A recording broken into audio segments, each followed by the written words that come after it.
政府规定要去游览的民众爱注3档疫苗，不过有旅游业的业者也质疑讲，看演唱会唔免注，不过这游览却爱注3档，安尼咁公平哩？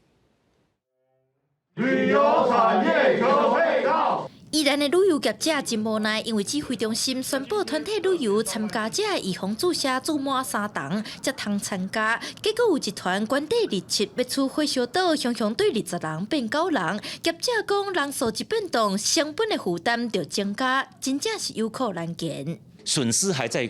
扩散之中，尤其马上迎接了五月到9月份的旅游的旺季。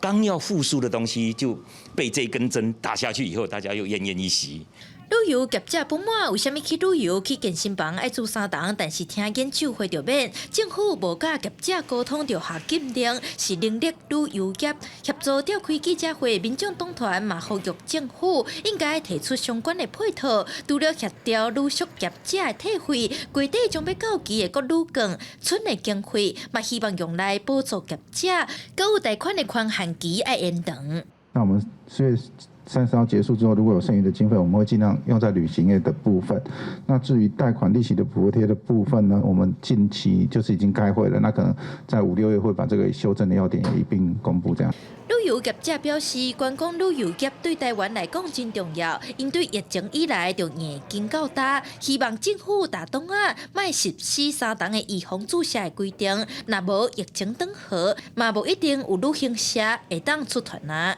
记者陈亚木李秀凯台北采访报道。